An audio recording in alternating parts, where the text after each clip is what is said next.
Good evening. I'm calling to order the Concord Township Zoning Commission meeting for Tuesday, July 11th, 2023. Heather, could you call the roll, please? Sure. Mr. Eiffelise? Here. Mr. Schindler? Here. Mr. Reppert? Here. And Mr. Peterson? Here. Okay, thank you. First of all, I'd like to welcome our new stenographer, Connie, that's joining us tonight. Are you going to be permanent with us? Yes. Great. Well, welcome to the team. We'll start out with the approval of the minutes for the June 6, 2023 meeting. Anybody have any comments? No comments here, Mr. Chairman. That's a good sign. Motion to approve the minutes, Mr. Chairman. Okay, may I have a second? I second. Okay, all in favor, say aye. Aye. Okay, then it's time for correspondence, and I'll start on my left with Frank. Did you have anything, Frank? Nothing, Mr. Chairman. And Hiram? Nothing, Mr. Chairman. And Rich? All quiet. All quiet. All And the quiet on same the here. Western Front. Same there. All quiet. I had nothing, and so we'll move on to the next one. Public participation, and seeing no one here, it appears we have no public participation tonight. We have no new business on the agenda tonight, but we do have old business, and it's going to be a work session to review swimming pool, fence enclosure requirements, and attached garage sizes for dwellings in residential districts. And we have a handout here that Heather put together with the recommended wording changes. Heather, you want to take us through this? Sure. So as a follow-up to last month's meeting, when I first presented this idea to the commission, I wanted to strengthen the fence enclosure requirements for in-ground swimming pools. And you'll see in section 31.04B, which relates to permanent above ground or in-ground swimming pools, I've recommended some changes there that you'll see in red. I did notice a typo under B3 though. Okay. I put it should be ground instead of gound. Okay. But I think this will eliminate any doubt in anyone's mind that some kind of temporary fence would be sufficient when in fact we do want a permanent sturdy fence to prevent any kind of access to the pool unless it's controlled access. Very good. I think that's a good idea too, the sturdy construction, because I've seen people, and maybe it's mainly during the construction phase where they use the orange plastic snow fence, Yes. which is pretty flimsy, you know, but some people may think that that could be a permanent solution, and it's really not.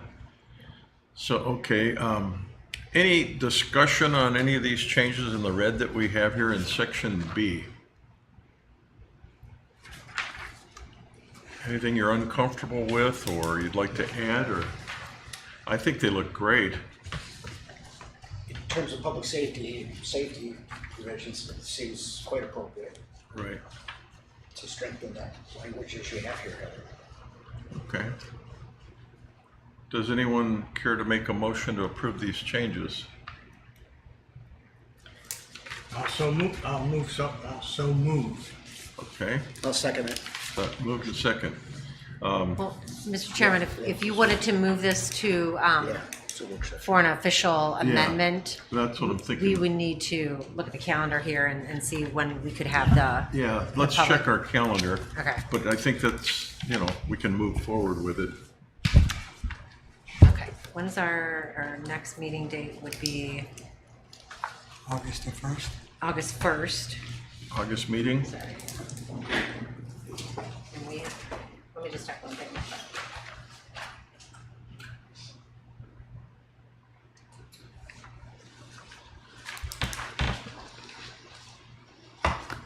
Has to be between 20 and 40 days of tonight, so I believe that fits that time frame. That works okay. 14.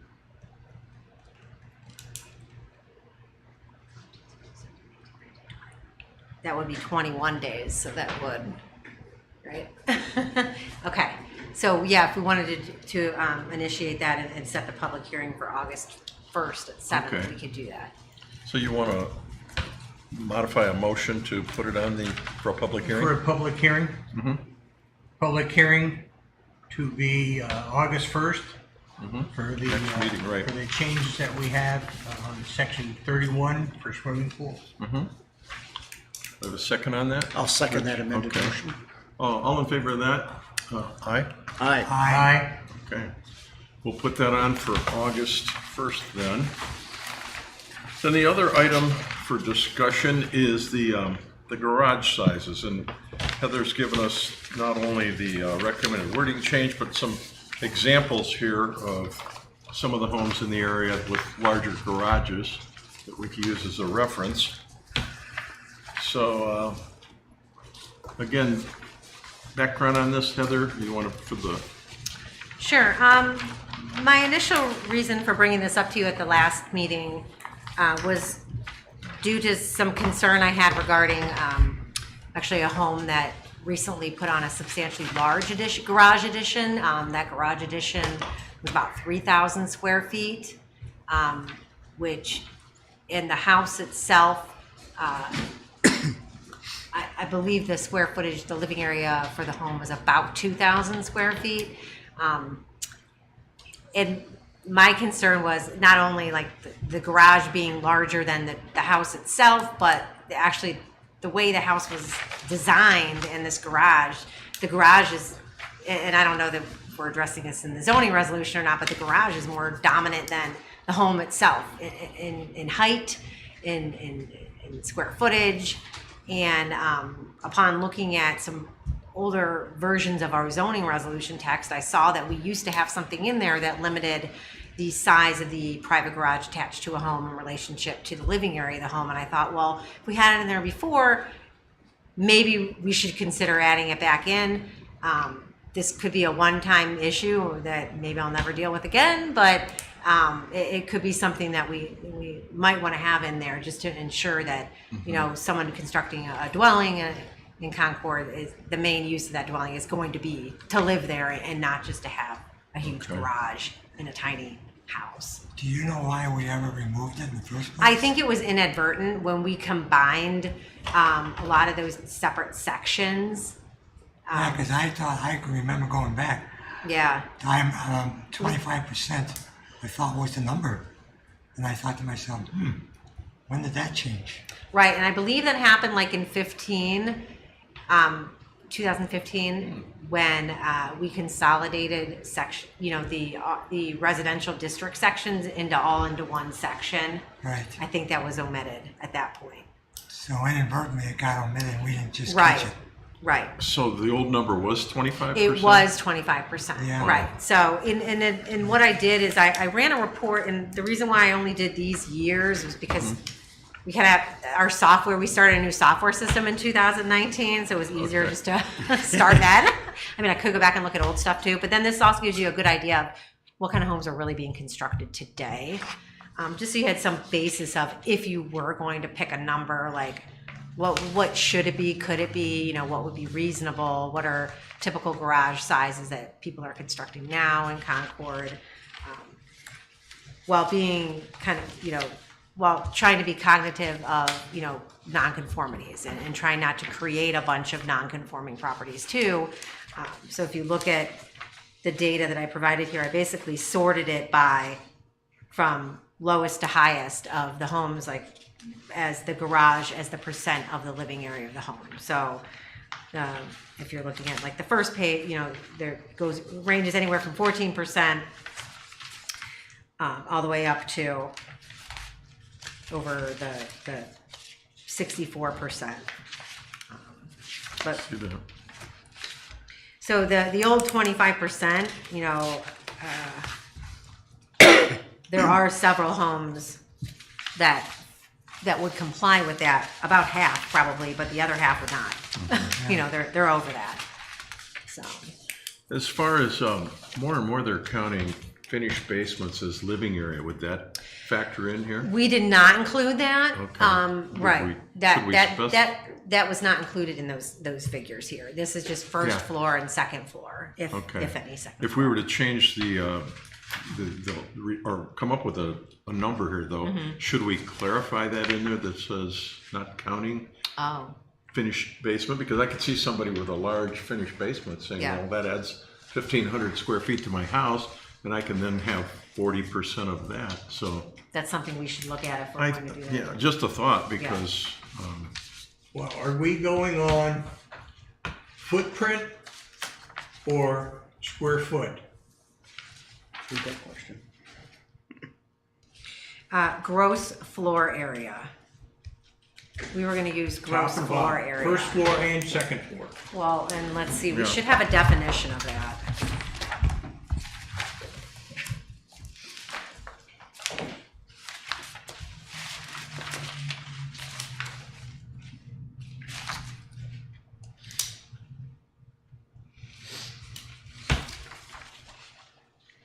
Hold on. We probably, we have a definition for dwelling unit floor area, which realistically is probably what we should, It's under floor area gross, yeah, I think is the definition for it. yeah. Well, gross floor area is the sum of the total gross horizontal areas of the floor of the building measured. Okay, so basically, first floor, second floor, basement. Attic floor space? See. It includes several, yeah, you'd have to look at definition 75. That would be something we would have to clarify if this is what we want to do. Right. Yeah, for sure. I think that's something that we would want to work on if this is something we want to pursue, just making sure that the definition is very clear. I haven't gone over that with council yet either, but these are good things to bring up because well, let's discuss that. What do you guys think as far as?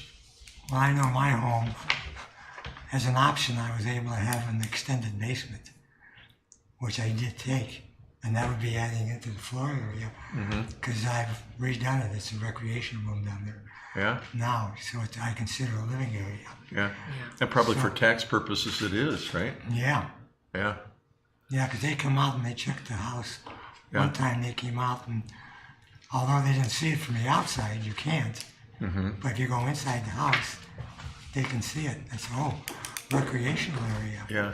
Yeah, Because a basement, like a finished basement, could add a lot of extra square footage in here. that Big would time. Factor the percentage. Yeah, yeah. So if you took that and then decided to build that garage we're talking about, it could be pretty good size. Yeah, it could. It would be a big garage. But we have one on our street. It's a nice one. Neighbor did a nice job, but he has a second floor on it. So, which we would consider an attic. Well, this attic is more than an attic. It's 2 stories, and he's got a lot of stuff up there that he stores that goes along with his antique cars that he has. But he has an area over to the side that he made an office out of it. So those are the things you could run into. So yeah, we'd have to be clear there. Any other thoughts? Yeah. Well, Earl? what are we looking just at the aesthetics of the footprint for the house versus the footprint for the garage? Yeah, good question. I would think it would be aesthetics for sure as part of it, because it would look disproportionate. Okay? Then I would say all we're looking at is first floor, second floor, or first floor. I don't care about the basement. I think if you include the basement, you're just asking for trouble to Yeah. make the garage bigger. We just have to clarify that in Yeah. whatever language, right? And the attic, don't look at the attic, just say first floor, second floor. Or second floor. And then are we looking at the garage, the footprint of the garage? Do we care if that's 2 stories? Could be, couldn't it? I mean, if you look at some of the houses that are being built now, there's living space above the garage. There are. Even though it looks like it's part of the house or whatever. So we got to we've got to be very smart as to what we want to call square foot of the garage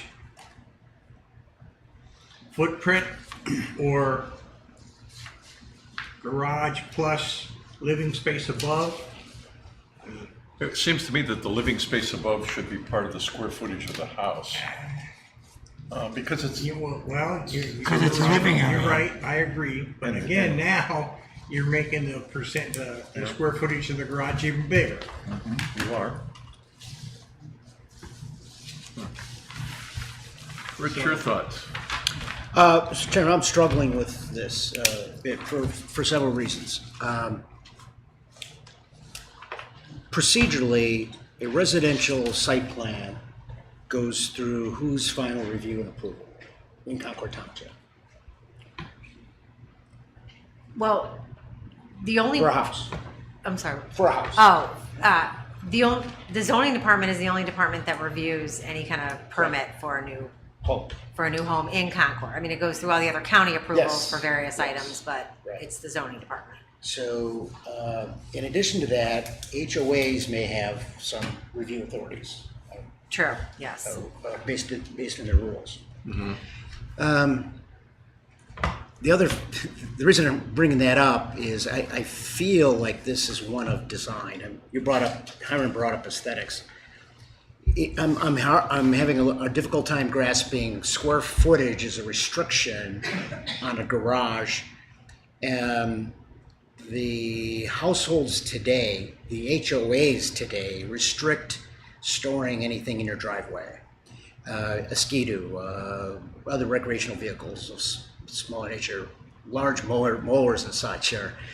So garages are becoming storage areas too, several purposes. So people looking for storage without creating some undue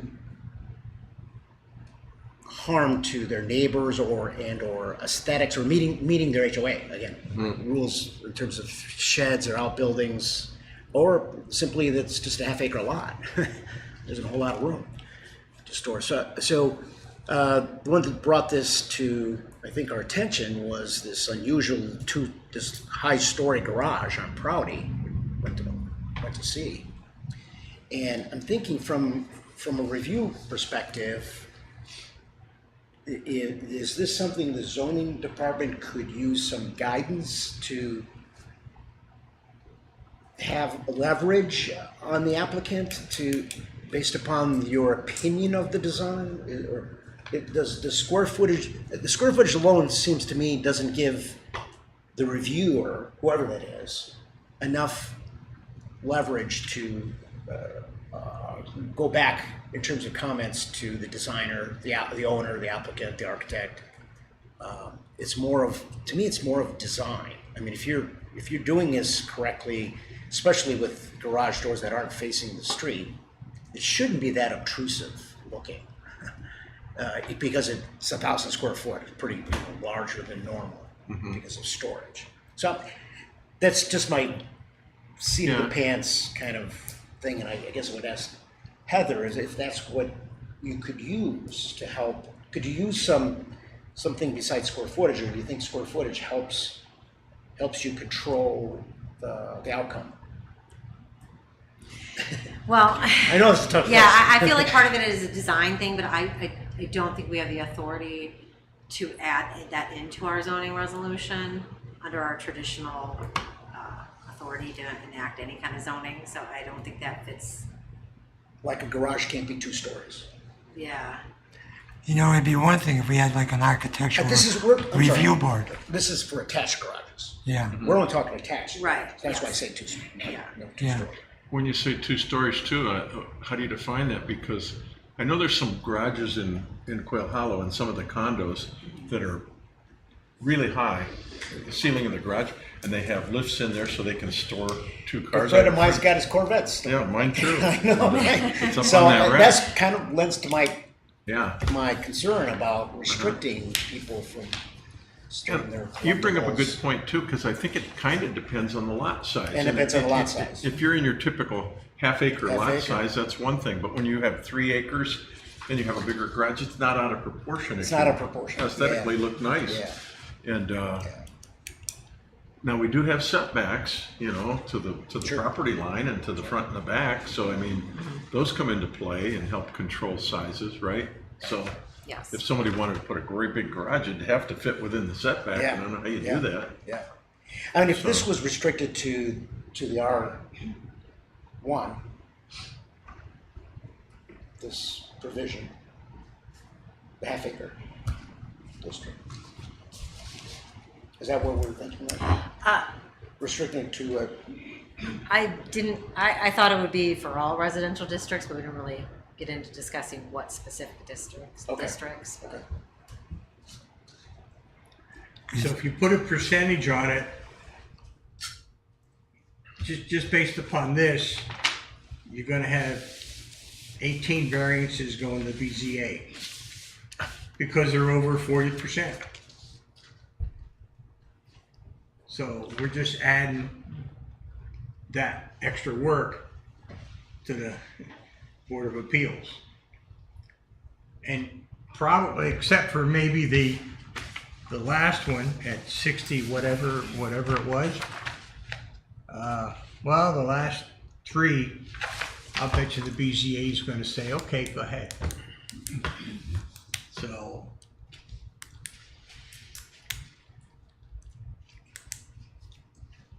Yeah. But what? Do we have a feeling for what other communities are doing in this area? Good question. You know, Menor, for example, of course, they're a city, but maybe that doesn't matter in this I case. can look into that a little bit more if you want. Yeah, and maybe, I don't even know if, Painesville Township. oh, right, yeah, some of the other Lake County townships as well, right? I can look into more of that. We think maybe that's a good thing to benchmark what others are doing to see. Yeah. 'Cause I don't want to just jump to conclusion and say 40% is the right number, because I don't know that it is.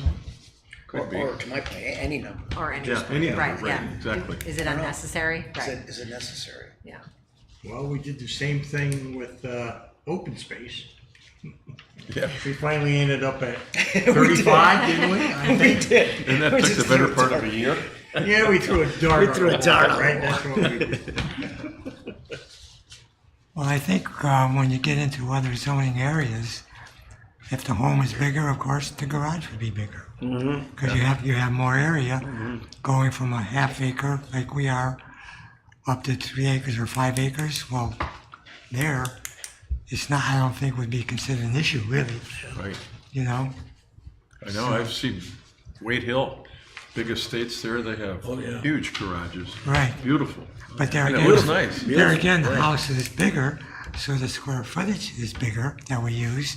So it stands to reason the garage could be bigger, which in itself would lend itself to be okay, in my thinking. Rather than just giving an arbitrary number now for all areas, I don't think that's a good thing to do.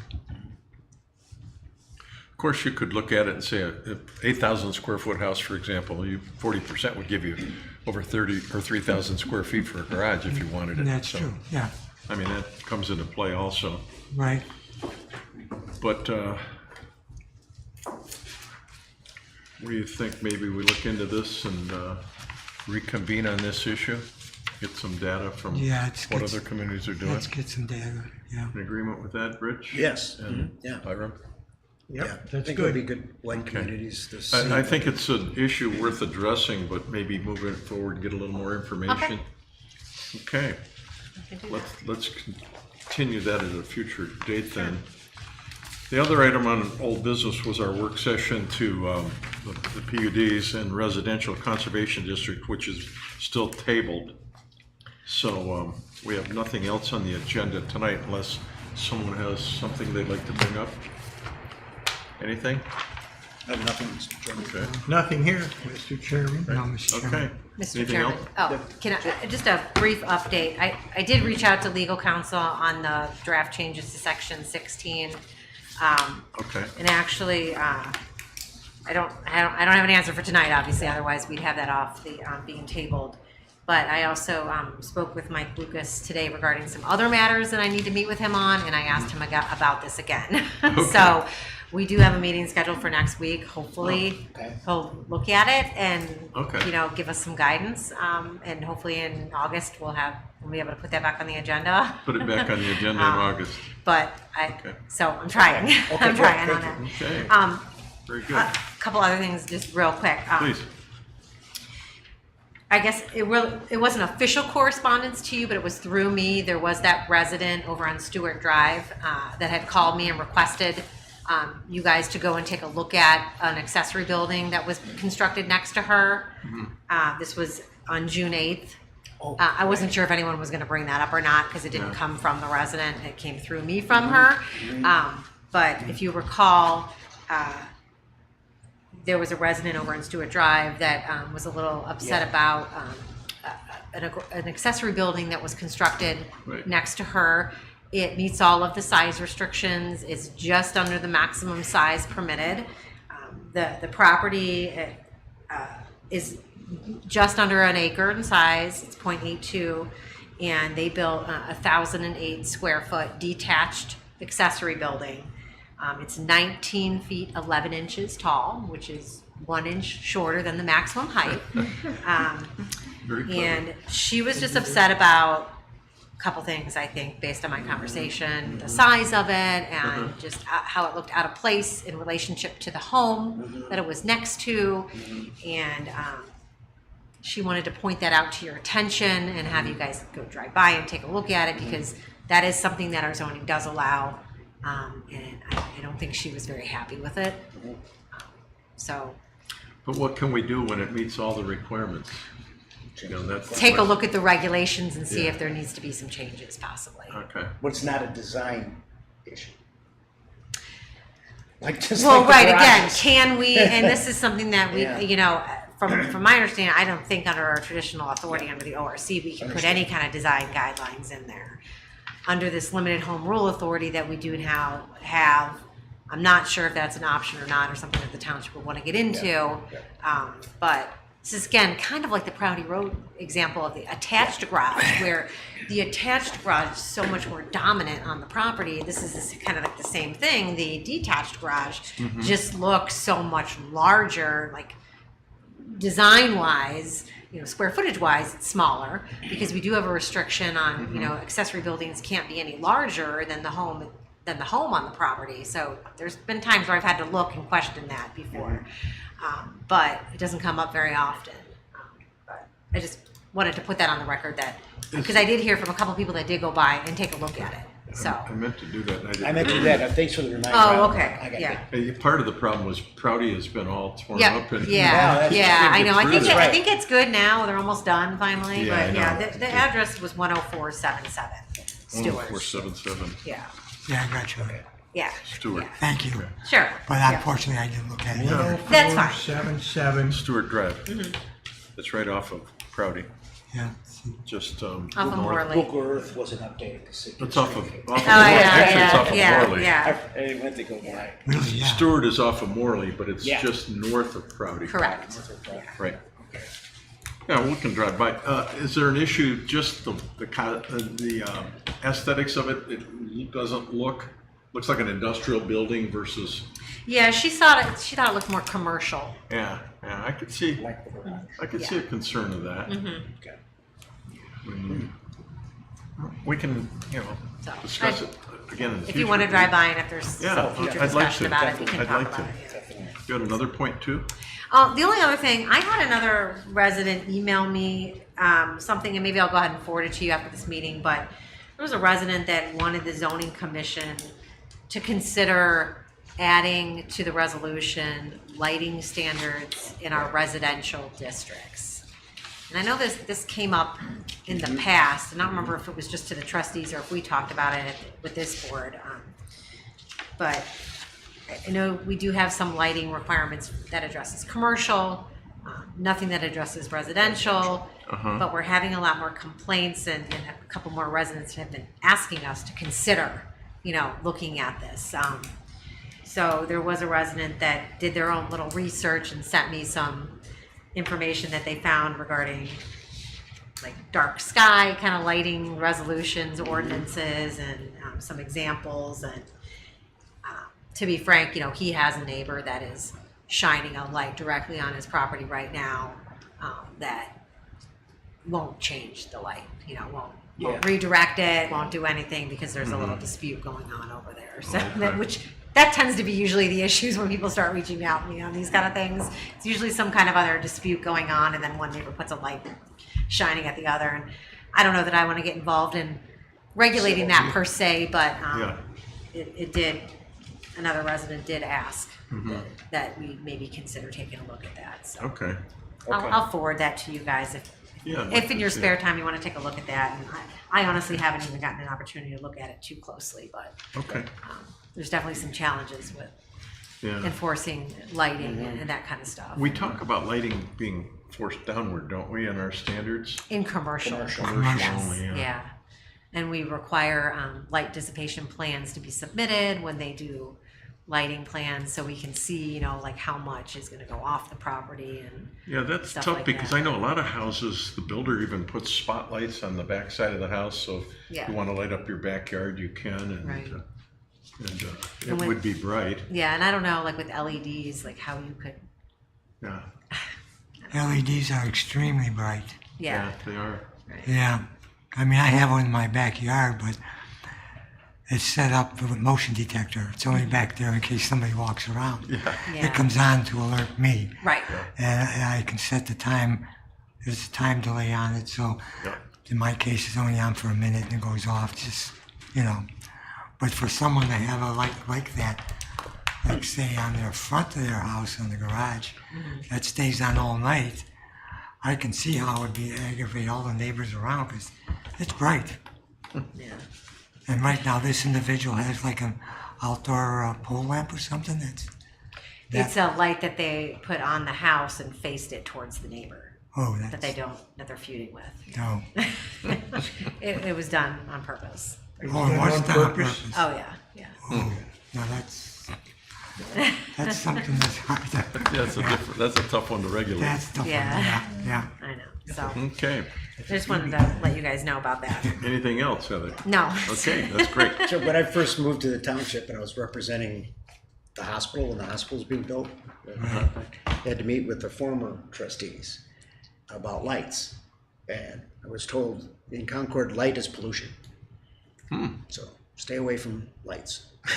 At least that was the stance then, which is what we see. There's no street lights.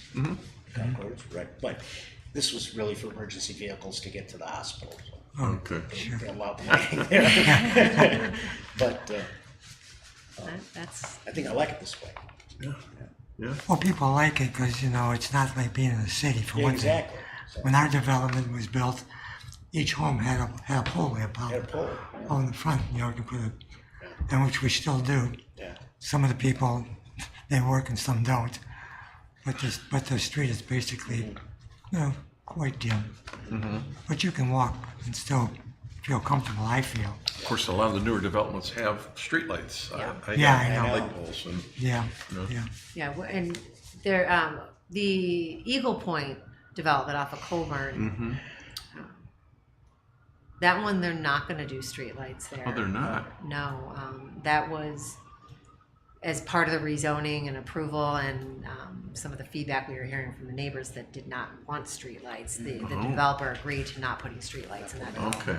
Okay. But yeah, usually in these newer subdivisions, the residents are wondering and Yeah. want them if they're not there. So Yep. in the new developments. So. Okay, well, having nothing further on the agenda, our next meeting will be August 1st, 2023, and with that, we'll adjourn. Thank you, everyone. Heather,